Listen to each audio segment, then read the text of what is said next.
Le peuple gagne toujours, yeah. Le peuple gagne toujours. Yeah, le peuple gagne toujours. Les pouvoirs passent toujours. Bobomi et Ponanini. Asala Kibino Nini. Merci d'être venu à mon concert. Te voir chanter dégage m'a déchiré les cœurs. Frère, c'est tout le peuple qui te pleure. Oui, ton courage est légendaire. Otiki famille pour la Congo. Otiki Bamasta pour la Congo. Ke Okufi Pambate. Bakoselo Makambute. Ke Ozala qui voyouté. Tu étais responsable, assistant d'université. Oh, Bandanji la Wetu, Moufachana Nato, Bobel Vis. Soldat de la paix, tu es parti pour la liberté contre ta vie. Tous ensemble, point levé à l'unisson, nous chantons, yeah. Voilà, bonjour, bonsoir à tous mes frères et sœurs. Voilà, c'est votre vaillant homme, c'est votre cheval de bataille, JP Mankoma de nouveau. Alors, bande konangai, eza moi kala, vraiment moi kala, oyo nasala qui émission. Si j'ai bonne mémoire encore, je pense que c'était au mois de mai, la dernière émission. Mais bon, il y a le bâté que tolala qui va pongi ou bien tozoko travailler, tout nasala qui travailler, parce que là je parle de moi. Il y a le bâté que Natikaki, effectivement, pour être franc, Nabino, moi, découragement, Kotaki, découragement, ils ont Kotaka parce que Makamba Congo, sincèrement, ils ont, comme ça, sur le niveau, moi, quand on comprend le souté, na évité depuis Nzambe, Asala, Mokirinaye, ceux qui Makambo, sur le Congo, et le Galaba, Mboka Moussous. Le Hermo Bonnet, Lembu, Hermo Bonnet, moi, découragement. Mais Toloni peut tika combattre, Toloni peut combattre pour la libérer. Bon, c'était momentané. Mais vu souci en boka, vu que tout ça la posa moka et bon makambo changé. Donc en tout cas, malgré tout ça, toko tika boka boite, il faut continuer avec le bas. Il y a un bon monique après 2 mois, je pense, c'était je pense au mois de mai, la dernière émission. Nazongi du Soussou, Tozongi, avec argument Moussoussou, ou encore par rapport à la réalité, et actualité actuelle. Donc, il faut tout continuer au Loba. Mais vraiment, tout le Torobo Bassou Makamote, Hermo Boetolaki, Nazalaki, Mutoro Hermo Bonazako, Zala un peu diplomatique. Mais en tout cas, tout le monde la brite, parce que non, trop c'est trop, trop c'est trop, trop c'est trop. Trop c'est trop. Mais bon, dès la lobby, la vidéo je resale ma société, mais na continue à travailler surtout pour le président Eli Martin Fayoulou, que nous avons contact, que nous avons relation, et puis il y a belé pézoami. Donc voilà, seulement ce que je pourrais dire, qu'on a vu tout le peuple congolais, na kanisa biso nous tout a surpris par rapport au comportement de Félix. Tondimaki te que ntango tozobunda combat ensemble tondimaka que Félix akoko baluka ndenga balukeli ti ekoma ke asali même batraité na Kabila akomi na ye soki partenaire soki na ya Kabila moto oyo toyebi bien aboma bakasayen amassacra baje na IDPS aboma boma jusque même kokunda batu vivant Félix amututé oyo kosalier na Kabila ebandeli yaki timide mais siko vraiment azani kwa voir publiquement clairement donc beau sepela il s'en fout mais bon bref mais ngala koloba na bande kona biso IDPS o baza continuer kozala ba fanatique to bazo continuer ko komisa balingo comprendre te bayeba ke moto moko te andimaka te que un jour Kabila ou atokende Kabila fils entre parenthèses que akozala un jour président mais tozala surpris afin de 18 ans à pouvoir. Félix peut andimaka te peut-être andimaka te comme président et surtout on n'y va pas trahir pays, à trahir mboka, à se comporter, à se comporter. N'est pas commis, il y a que politique est bizarre, politique est mystique, politique est ça politique. Donc bon s'attendre à la surprise, hein? Bon s'attendre à la surprise. Ne pas surprendre le peuple, ne pas capable surprendre Bino. Pour, je pense que vraiment, ma BO est au Congo, il y a la bateau, la bapongi, il va travailler. Donc, président Eli, tu es billet. Président Eli, qui est Martin Fayulu, ou est Martin Fayulu, il y a un président au Congo. Même au Kili, il y a un bon lelo oyo, community chantage, community soindeni, mais dès que la lobby, ne bosala qui tosala qui surpris que Félix a baloga, ne peut pas bosala surpris tant mutumusua oya ou pouvoir. Et entre parenthèses, si je dois être clair, je vous le rappelle, le président élu est Ali Martin Fayulu. Maintenant, il est vrai que la réalité c'est belé, c'est belé, mais il y a des gens qui travaillent dans la Samaï, ils viennent dans le Baka, ils travaillent dans la Samaï. Et Félix, comme président, s'il avait mérité la victoire, pourquoi pas? C'est bien, c'est bon. D'ailleurs, il pouvait peut-être être aussi un bon président, hein? Mais vu qu'il y a un cinéma corps, il y a comme Samboka.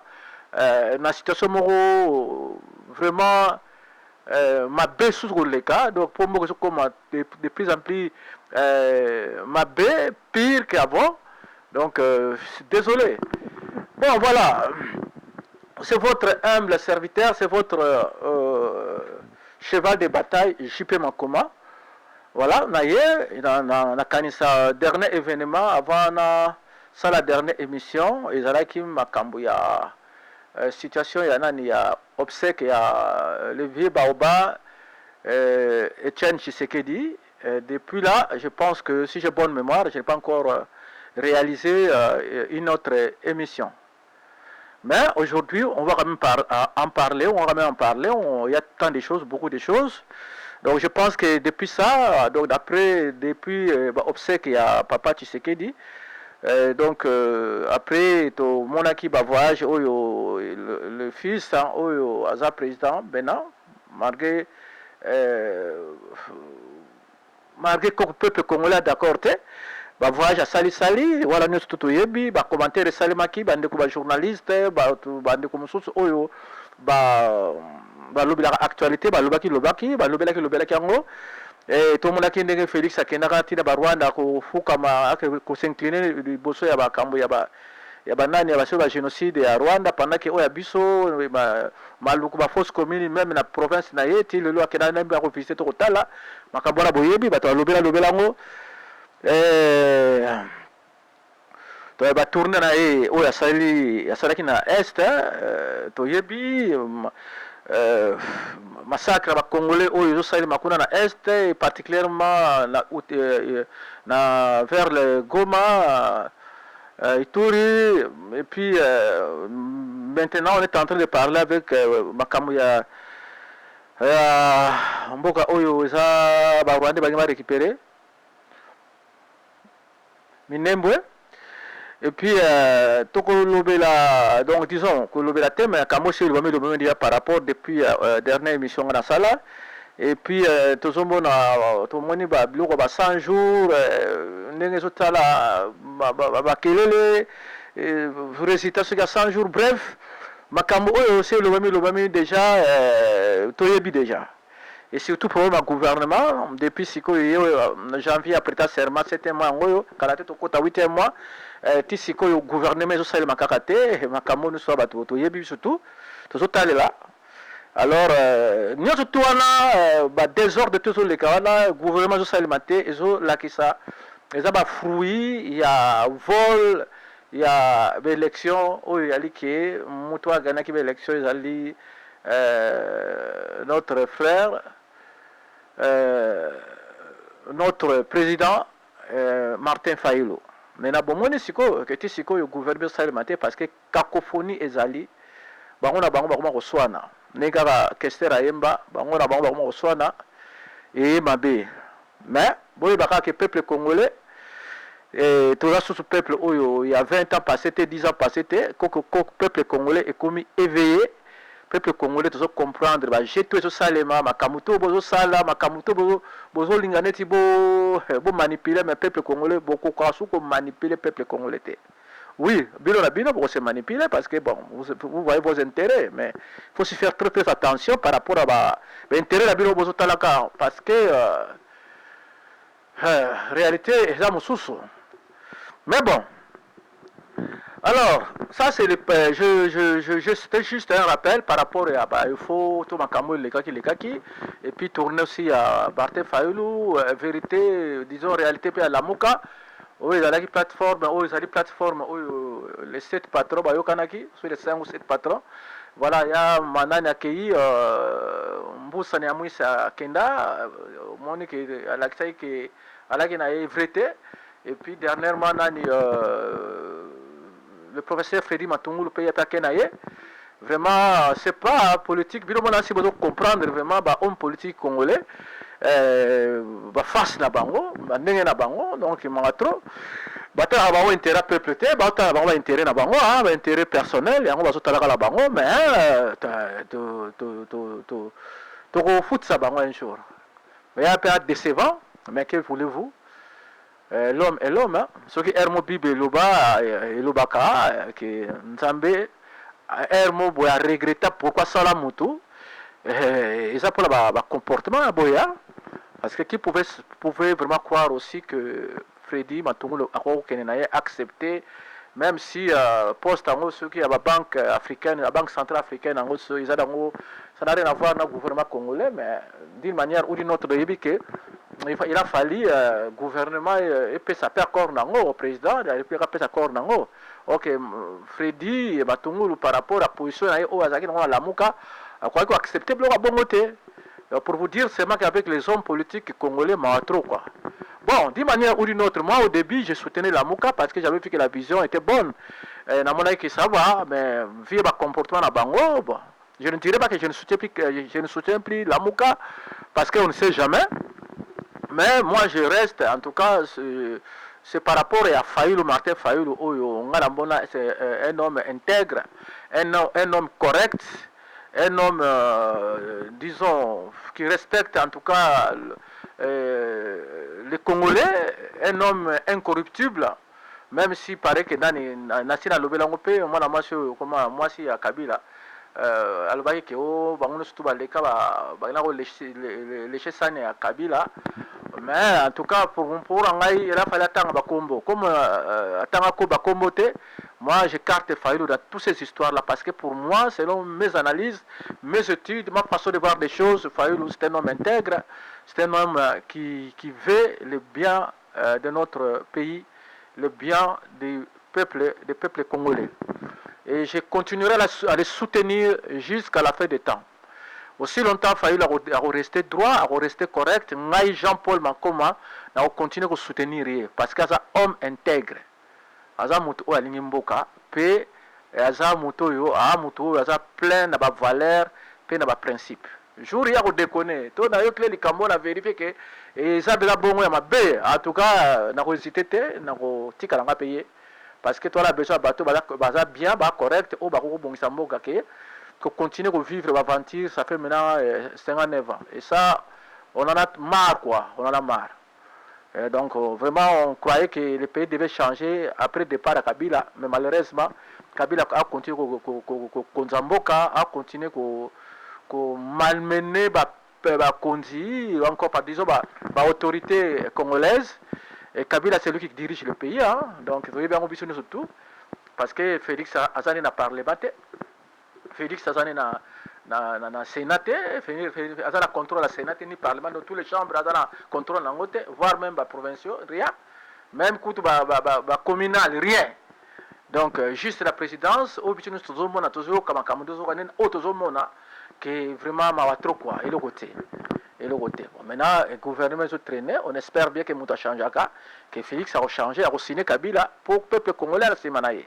Parce que malgré biso to bato ya ngai dans un mon soutenir disons nani Martin Fayoulou, et puis aussi que dans un membre SID, et surtout que je m'occupe de la communication ici en Suisse.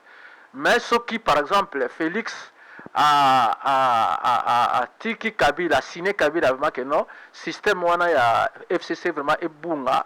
Et que Balouki, na mis sur la Congolais, puis surtout comprendre que Félix a Balouki, la Erwana en tout cas, même Fayou, puis surtout convaincre que tout soutenir. Parce que Erwana, en tout cas, tout le monde a intérêt à Mboka. Mais aussi longtemps, ça a type Wana, Mawatro, en tout cas, on ne jamais soutien au Yabiso, citoyen. Félix c'est un gars qui est bien, mais il a tout. Parce que même avant, comme président de la Belgique, il a aidé Batebele, j'ai un ami qui est ma proche, avec le solo, il y a Félix. Félix Netoyo Kilaye,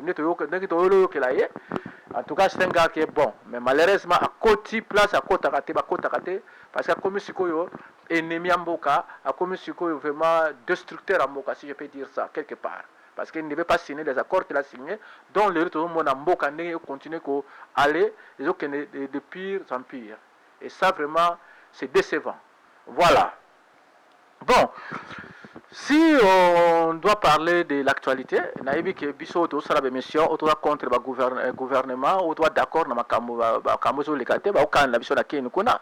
Il y a même un ami qui m'a dit que Jean-Paul Yom ko bazona kin ma watro yo continuer. Matali wana. Bon, écoute, mon frère, je sais, je vais te répondre et je vais aussi le dire à ceux qui pensent comme ça. On n'a pas le choix. Si on aime bien son pays, si on veut bien vraiment le bien du pays, le bien du peuple, il faut qu'il y ait des gens comme nous qui parlent, qui disent les choses. Et même si les politiciens ou encore bateau au na Congo bazala ba poste ou bazala ba nini bazo yina biso ba okani la biso soko boma soki nini ba okani la biso mais ba ibaka ke makambo to so loba ekotikala kana ba anala histoire. Donc même nos enfants, même ba oyo ba jeunesse oyo ya ou encore même période na biso makambo so kota mitwa bato peso tikala mitwa bato un jour ko bota mbuma. Quelles que soient vos manigances, quelles que soient vos stratégies diaboliques, sataniques, quelles que soient mabumulabino, makambo to solo baka pour la malama mboka, un jour et ko botaka mbuma. Bokan la te et ko botaka mbuma. Voilà. C'est JP Bankoba. Alors par rapport à l'actualité, alors Masole bimi awa yaba mbende masole yaba kabati makaba soit disant complicité donc disons conflit entre FCC na cash tout le monde jeune IDPS ne ba lobby makamusu sa bien makamusu ba be tout le monde qui se fiche mon coco à lobby après 2 jours à quelque chose pardon et après tout le monde va concert quiti qu'on a ce béré rouge, bon bref, dans le bélango. Et puis vraiment, namakambu oyo to so munanga awa ya gouvernement matro. Mais surtout pena o lobela la muka, parce que moi je suis toujours sincère, je ne suis pas ça ne veut pas dire que comme je soutiens Faïlo que Fonandi Mabindi Mandima, non, on est déjà âgé, tout comme d'abata pourquoi.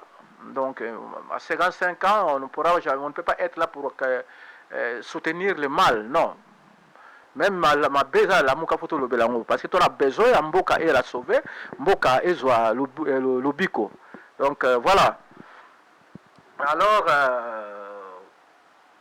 et puis na voyage à président à Londres. Donc dans l'ensemble voilà quoi. Et surtout je vais rappeler au public ou encore aux amis ou à ceux qui me font des remarques des fois. Je vais juste vous dire qu'on ne peut pas faire toujours comme les autres. Parce qu'il y a certains qui me demandent, oh Jean-Paul, direct, c'est bon, c'est bien, c'est une très bonne idée. Mais en tout cas, pour l'instant, je ne suis pas encore prêt, mais ça viendra. C'est une très bonne idée, mais en attendant, supportez-moi avec ce que je fais maintenant. Mais direct, mais pour l'instant, en tout cas, vous acceptez la émission c'est que je vais bien, je vais bien m'améliorer, je vais bien améliorer les choses, faire les choses plus peut-être grandes, mais pour l'instant en tout cas, na ligne au sala tendege ba musuba zo sala. Ce qui est important, message et les cas, boyoka oyo ezali balam oyo bima munola ngai, oyo yali malam pour mboka et puis tout ça en pratique. Et puis ba encourager. Mais ba émission oyo ya direct ou encore ko nuka ko ça ba interview ne bato senga ngai, kina luka ba homme politicien ou encore tout ça si vous voulez. Et puis oui, bon, il y a certains même qui m'ont demandé, mais ni ba dédicace za la katene émission na yo, faut ko dédicacer bato ba nini, ndekolanga ba ndekolanga. Oui, ça, ma mission, il y a ma chronique musicale, ou encore, c'est pas quoi. C'est pas mauvais de dédicacer les gens, mais ce n'est pas une émission de dédicace. Oui, c'est une émission moko patriotique, activiste politique. Je parle de la politique, je parle de mon pays. Mais pour des gens ou des personnes qui font quand même quelque chose pour le pays, c'est pas, si ça ne m'échappe pas, je ne manquerai pas de citer leur nom. Mais faire des dédicaces à la fin ou encore avant, je trouve que ce n'est pas assez important. Ce qui est plus important, c'est d'abord notre pays qui est occupé. Parce que nous savons tous, hein, donc, à ta zone du matin, le pays est occupé, le pays est sous occupation. Tous les étrangers, les Rwandais, le peuple congolais, le peuple congolais, il y a des massacres. Heureusement, il y a quand même notre général qu'on entend parler, Yakutumba, qui est en train de faire quelque chose, qui est en train de défendre le peuple congolais. Mais bon, bref, on va en parler. Bon, par rapport à Tokaki, bon, parce que bientôt, c'était peut-être le lobby ou c'est pas bon, je ne me rappelle même plus vu que je n'ai pas suivi l'info hier. Bahati, Akitaki FCC, Aliga Salié, Nakaj, ou encore comme indépendant, bref, Bimina FCC. Et puis, na élection présidentielle, élection à président Sénat, il y a qui, disons, FCC, Atiaki, Alingaki, do Alingi, Tamboué Mwamba, Azala, candidat. Et puis, Baboude Bahati, qui était de l'heure, et Bahati comme Babouda qui a montré que non, comment Ngaïne na Ebi Makamone Kendele déjà, Tamboué Mwamba, Aza déjà na antécédent, a déjà un problème dans la communauté internationale et nani tambo mambaza vraiment la bonne ninte bonne réputation té alors ngai mutu naza quand même na disons député belé la parlement et puis ngai au moins naza moi propre banini fallait ngai bref bayoka na kité alongwe na ye bon. Et puis, les journalistes, bref, tout ça la distraité.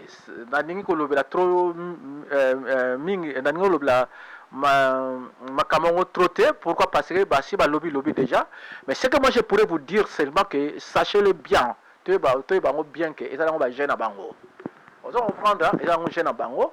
Donc, tu vas juste pour na kocha ndungu pour le peuple congolais comme tu as vu sur sentiment, émotion et communauté. Ah bah kabani bani et ah bah j'ai bazala bango mutumoko parce que même barati ninga lobby qui a kota FCC. Pardon ni cash mais cash na FCC. Basa mutumoko ti. Basa loko moko non. Alors, c'est quoi ça hier Akimimbula Akimimbula qui kota les balles. Mon cher, mais finalement, le peuple congolais peut être terre, père, tout père de batana, biso peut sola, makambola, c'est comme vraiment, envoûta biso quoi. Mettez bisoté, la diaspora, envoûta batakine, bisoté mona. Donc, na FCC, et ça, on va gérer, donc, il y aura juste pour tromper opinion publique quoi. Voilà, donc il y a la bahati à l'équipe, nani à l'équipe, tambour maleki, et ça, baron na bango. Honnêtement, ça là, et ça juste pour la tromper, vigilance à peuple congolais. Mais, selon le fonctionnement Kabila, moi je pense, hein, vrai président, vrai nani, candidat Oyo, Kabila Lingi, to FC Lingi, et ça, bahati. Donc, à la fin, au moins, bahati, d'accord, président Sénat. Donc, c'est ce que je peux dire. Hein. Ça, c'est ma façon de voir des choses. Hein. Et si aussi par rapport à l'expérience, il y a Makambo, Toyebi déjà, selon le Kabila fonctionnaire, ou encore PPRD, ou FCC fonctionnaire. C'est comme ça. Mais, ça, c'est vraiment de la pure distraction. Alors, Bandikolangaï, malgré Félix alaki ko prôner état de droit alako loba soki azwi pouvoir akovanda soki na este soki ndenge nini mais malheureusement tozokontinue komonaka bakambo moko oyo ezalaka te barwandais soi-disant soki banyamulenge mpe soki batuti congolais tout ça bref makambo wana toyebi yango mpo baolobela yango ya Fabien Koutswaninga azolobela yango Moïse nani pardon comment ça s'appelle encore Kerwin Maïs azolobela yango journaliste ebele bato mingi bazolobela yango et puis ye moko bien ngwanda asi alobela masolo ala donc atanda déjà vérité ya nini ya batuti congolais wana donc baza batuti congolais baexistaka te tribu ou clan ya batuti congolais elaka te na Congo même si bazoloba soki banani banyamulenge so banyamulenga tout ça ça n'existe pas eyaka bamascarade balingi kaka neti bazwa biso mboka basala soki nini mais en tout cas quelle que soit complicité ya soki ata ya nani soki ya Félix soki aza complice ou les autres autorités congolaises soki baza complice barwandais fo bayeba yango parce que pasteur ekofo aloba yango vis-à-vis que ata 1 centimètre ya Congo okendaka te soki si bazwa déjà to balingi bazwa un jour ata bana na biso bakorécupéra yango. Voilà donc côté kuna Mobutu atikela biso eloko moko oyo yali ke po elongo na mito ba congolais eza pasi toza moto tata moko mama moko ekolo moko même soki lelo barwani bazosepela ma division bakoti entre IDPS bafrère ndeko na biso ya Kasai na peuple congolais mais d'une manière ou d'une autre tozaka mutu moko po ya difficile au diviser au kabola peuple congolais eza impossible presque. Donc, et là, l'ancien président Félix, tu avais promis, tu avais dit qu'il serait au pouvoir, malgré le pouvoir, on a négocié, mais le cas vraiment que côté na est qui me koda. Mine mwana eko kendaka jamais. D'ailleurs, ndeko na biso ya mai bazakuna bazoluka ba solution bazobunda. Rwanda soka lingi teke o vraiment peuple ne si la bien. Donc batika la bango. Batika bazo yiba, ba continuer ko yiba. Comme baza toujours na chance style ba continuer ko yiba. Va continuer à profiter de Yiba. Mais ma belle babosana. Pour un jour, mon collègue yali oyo yali que tu récupérer mboka wana na ba blo na ba tonga kula se ba izini ya nini ba fonderi pona ba ba izini pona ko traiter coltan tout wana tu récupérer un jour. Parce que tous ça peuple moko ilaka tous ça peuple moko oyo yali kaka kamuto zo leka lelo et ara juste pour émirer peuple congolais. De comprendre bien, surtout comprendre bien. Bon, on libéré pour après, et vous avez impossible, bon, ça le peuple congolais, ou bon, la biso. Donc, selon ma réflexion, ma façon de voir des choses, tout ce qu'on est en train de subir au Congo, c'est juste pour nous mûrir. Hein? C'est un processus pour te comprendre ma solo. Pour te ramener ma bilamba, musique, sentiment pas mais le oyo peuple congolais na moke zo kemba. Mboka na voilà récupérer. Donc président Félix moi je t'appelle président, pourquoi? Parce que tu es président. Mais au plus profond de moi, je sais que c'est Fayulu qui a été président, mais comme petit wana à tapo na peuple, hein, le cas quand même peuple congolais et c'est quand même vraiment et vivre la kimia quoi, vivre la kimia. Côté kamboka te bo aussi balangote.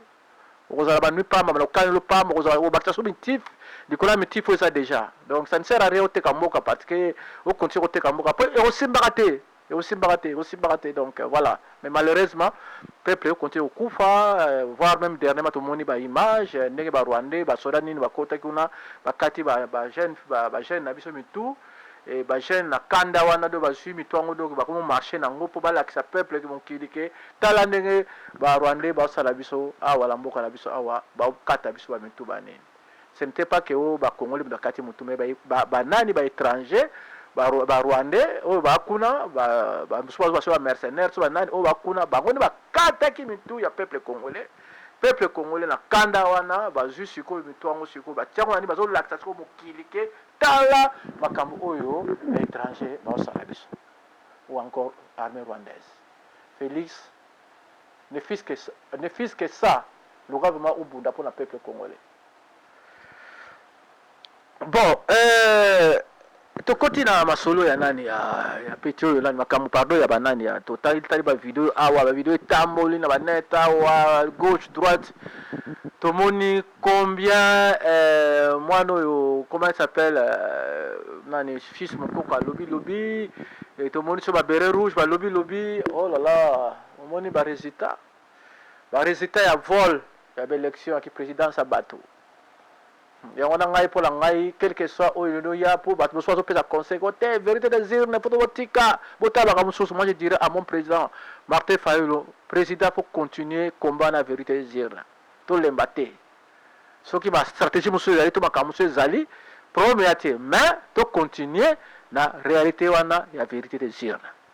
Sikoyo bato bazwaki baélection oyo bakende kosala coalition oyo bazali soki bapartenaire bango na bango bakomi koswana tomonaki fils mokoko marqué hermo boye peti yango bon namonaki un peu mwa neti mwa ayebi makambo mwa moke mais ndenge adosta aloba epare kaka bakwiti bon bref alobaki mais alobaki bakama bien mais makambo ngo encore alobaki mpe akoloba jamais makambo sans ke baautorité mpo idps nde toyebeli ke eza parti moko organisé nde balobaka bango moko mpe malgré lelo tomonaki eza organisé so te que baza na maturité politique tout ça que personne akosala likambo sans eleka na nini bon bref makambo conflit entre FCC na cash bon parce que toyebi biso nyonso tout que gouvernement depuis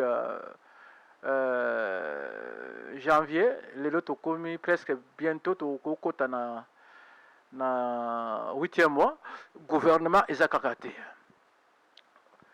Alors Félix bazolia la bango bien malheureusement na évité par rapport à bakoro oyo asalaki na Kabila ou encore disons Kabila entre guillemets parce que toyebi kombo ya Kagame pardon Hippolyte Kanambe Félix c'est l'homme échappaki a pensé qui ne fût que na IDPS quoi ezala ba mikolo ya IDPS ezala ba jeune a pensé qui na bango te malheureusement sikoyo ba jeune bazoloba ke tozi pouvoir voilà bato babundi pe na IDPS to yebi 37 ans ba ebele baza so bakufa batikala baza ko se retrouver te mais bayebi ke bazi pouvoir mais misalezate baomona clarté alors à la fin vraiment bakoka susu te exploser quoi bakomi ko s'exploser bakomi ko exploser pardon. Alors na kati nango marqué bayebi vérité que Félix a gagné l'élection te mais bakomi luka ba échappatoire na ba échappatoire bakomi luka wala ça bayeba ke bazo ba vérité ya bakamususu parce que quand ils disent que il faut alliance wana ya na FCC il faut ekufa libala fait kufa bazolo makambo za solo mais bazo ko sala ou soit semblant ou vraiment ya solo baza ignorant que mboka eza maboko ya Félix te mboka eza dirigé par Kabila parce que bokonzi oyo aza nango ya présidence kaka eza Kabila mnapesaki ye. Bon, ba jeune bazomona IDPS zomona bandeko azomona ke non mais biso tozo bokonzi tozomona clarté bala to bondi tozo ba masasi tozo kala ba marche tozo ba fimbu ba nini clarté ça te fils mon cours pour la deuxième fois pour la première fois qui dernièrement je pense c'est au mois d'avril je me rappelle plus mais oyo bakina kosala salite ko bakina kobeta bato kuna na ndako ya ye moko papa Tshisekedi oyo ye fils moko babuka keso mosapi so loboko alekaki susu alobaki so presque la même chose c'est au deuxième fois ouais yo loba bioko yo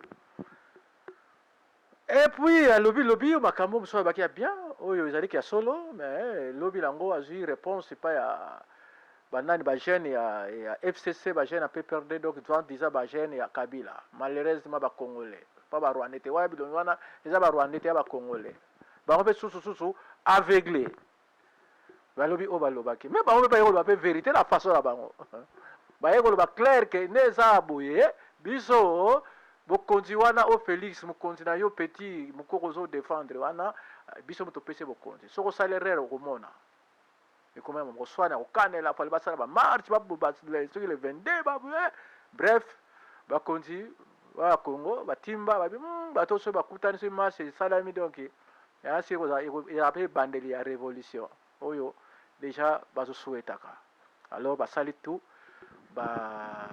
bengisi bango so basali bango nini mais c'est qu'on sait que banilaki bamarche na bango bangasala wana à notre surprise totala so boye ye fils mokoko oyo alobaki makambo yango oyo esalaki neti mwa bien oyo yaki ya solo akomina so kosenga so bapardon soki ndenge nini tomoni na biro ya nani biro ya ve oyo akachef soki ebele wana nani nga bato ya politique congolais tellement air mo boye akotaka nga te bakombo na bango na kwaso kokanga yango te mais bref tomonaki bavideo puis tomoni na baconcert sika wera so na bar langwe bakwite banini bref obi ko Congo ko te c'est vrai nazo bake makambo to ezoyela biso po tomirir mais côté mosusu kanda ça énerve quoi, ça énerve. Tu ne comprends plus rien. Mais bref, makambo yo soki ezoleka yaka juste kaka nde po tomona ke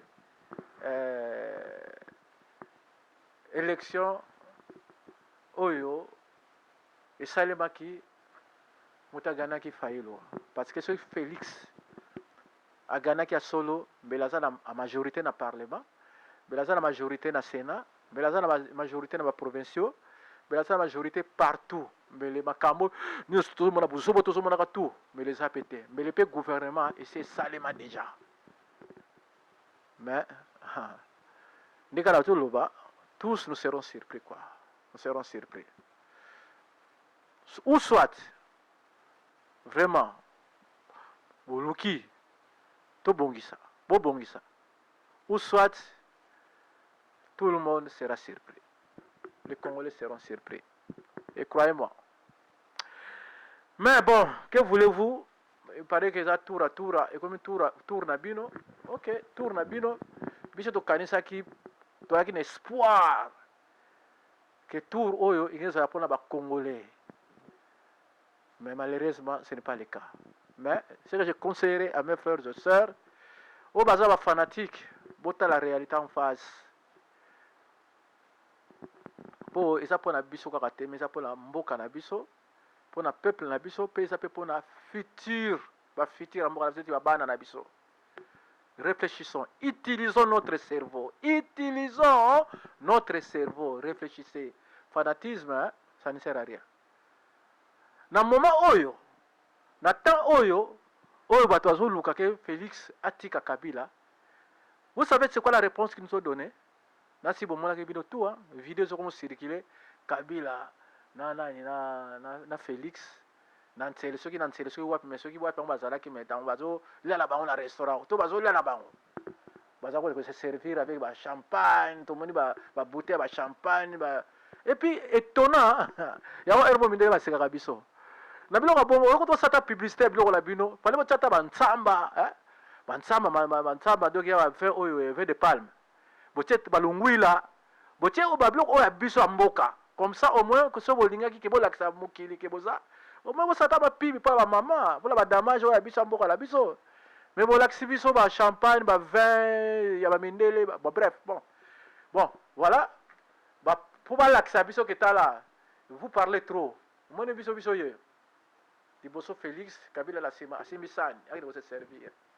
Oh le Congo, quand peuple congolais bamusu bazo sepela bamusu bazo loba ba fanatique bazo loba, mais je vous dis que dans l'UDPS au Kasaï il y a aussi beaucoup qui ne sont pas d'accord de ce que Félix fait. Vouloir ou pas bino ba fanatique bato oyo bozo comprendre rien dans le sabino que même ba Kasaïen bandeko na biso ba luba et belé ba d'accord et belé plus de 60% pas d'accord.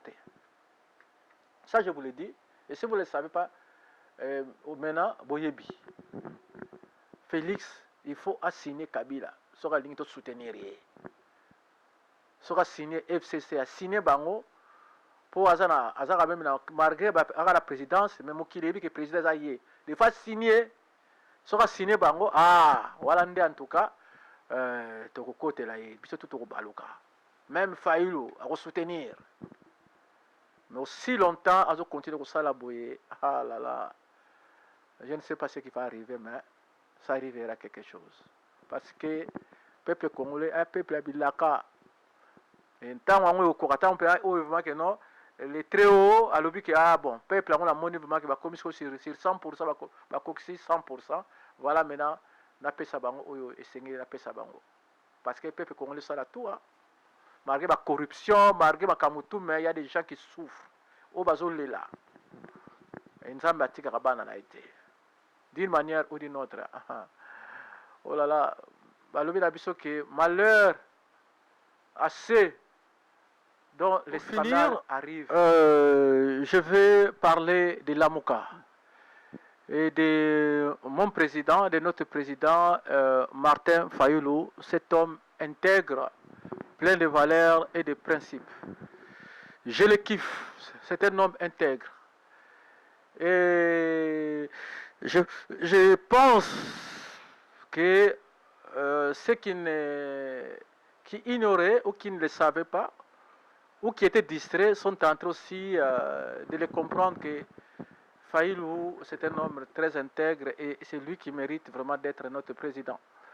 Mais bon, que veux-tu? Le monde est sous la puissance du malin. Le malin cherche toujours à détruire. Mais le malin aussi doit savoir que le Créateur, le Dieu Tout-Puissant, il a son temps aussi. Et le peuple congolais est en train de vivre ce qu'il est en train de vivre. Mais bon, bref. Voilà, je vais parler de la Mouka. En tout cas, moi, pas moi, Mouké, mais tous vraiment dessus par rapport au comportement. Il y a un leader à la Mouka, les Congolais, qui moi, mon thème, moi, espoir, raison, par rapport à la réalité, malheureusement, au Abandaki, Bosoko, Kende, Mboussa, na Mouissi.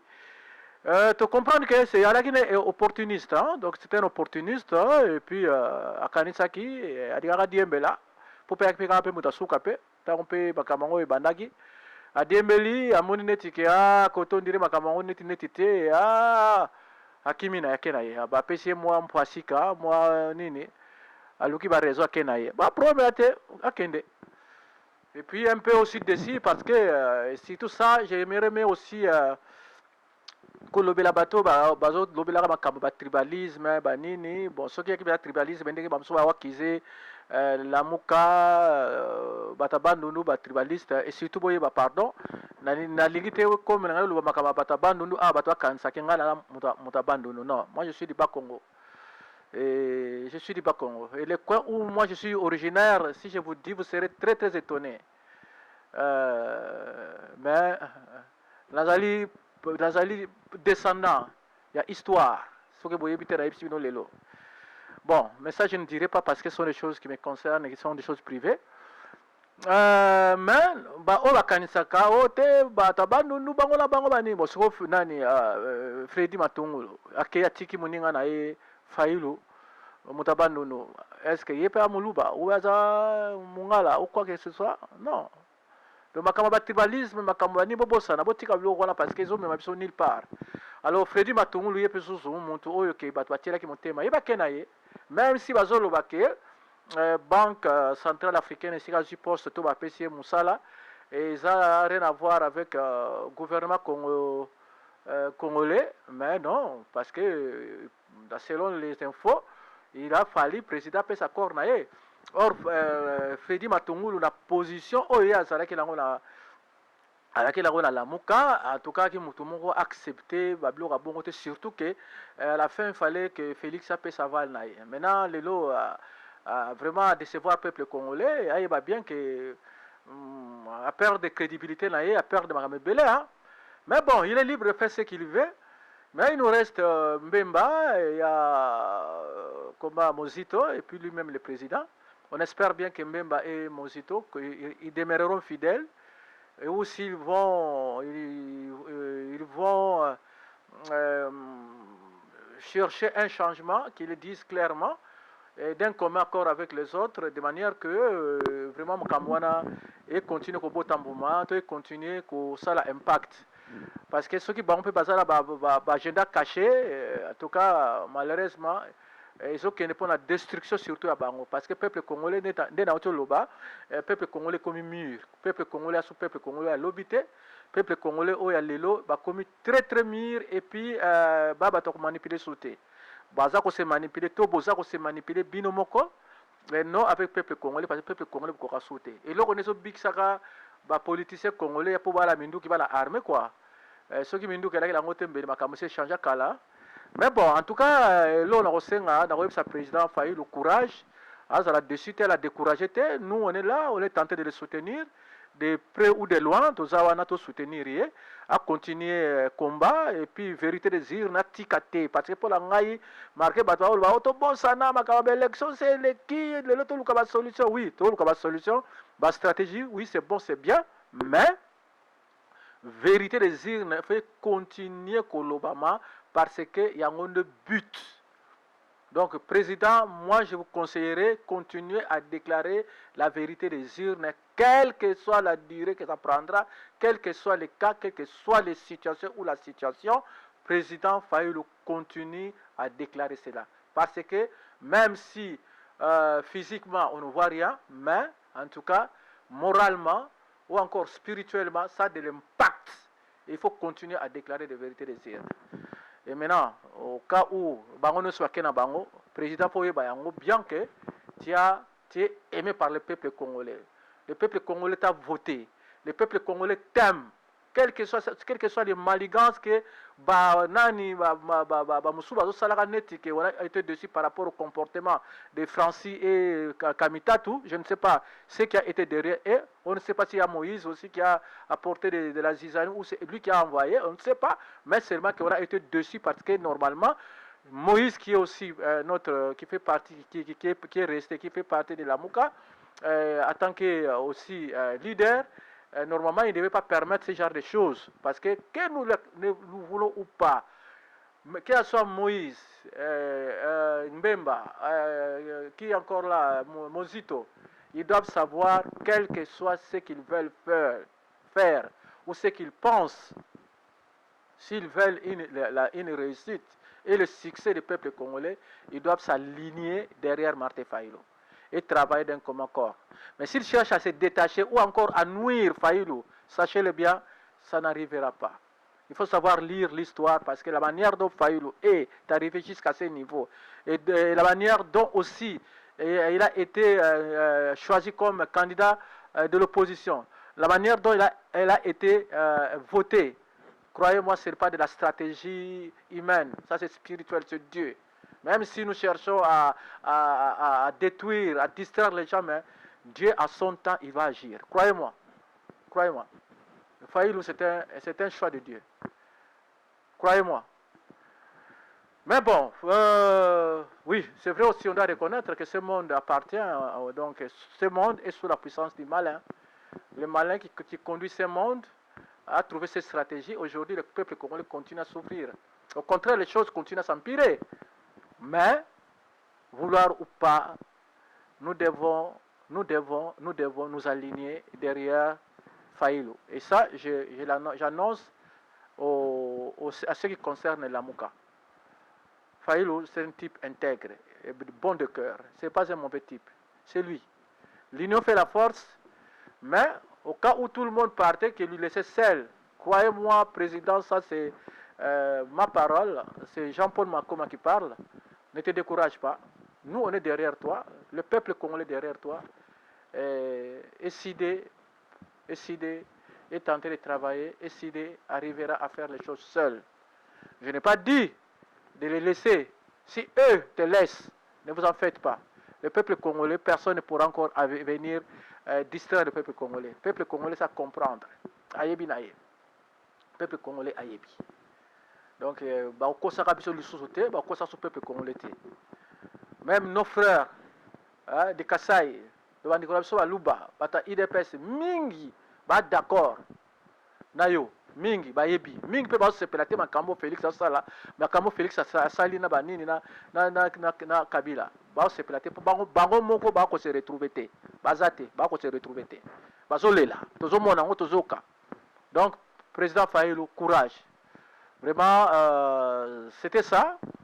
Donc, on ne se décourage pas. C'est vrai que Hermo a attaqué Batuma Boulembu, mon découragement parce que trop c'est trop. Mais, tout ça Batou, tout ça continue au Bunda.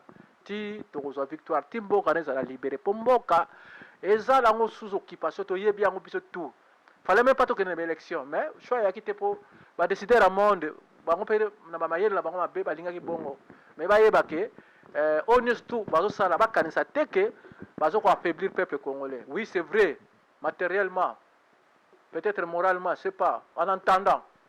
Mais d'une manière ou d'une autre, bazo mûrir peuple congolais. On devient mûr. On est en train de devenir mûr, mature. Et à la fin, on verra les résultats. Voilà. C'était votre humble serviteur. C'était votre vaillant homme, votre cheval de bataille, JP Mankoma. La lutte continue. Qui vivra verra. Merci. Comme un général, on te salue. Ton nom restera gravé dans nos cœurs. Yeah. Toute ta famille et amis sont en pleurs. Yeah. Le peuple gagne toujours. Yeah. Le peuple gagne toujours. Yeah. Rossi. Merci Rossi. Chimanga Wani, Panajila Wani, Mukendi Wani. Tu as dit, ne mourrez pas de la malaria, du sida ou d'Ebola. C'est une mort inutile. Mourrez pour la liberté, c'est une mort réfléchie. Rossi, tu es mort pour la liberté, pour ton Congo. Merci Rossi, merci. Tu as suscité tant d'espoir, tant d'engagement. Jeunesse congolaise, population congolaise, on te pleure. Gloria Senga te pleure, la louche te pleure.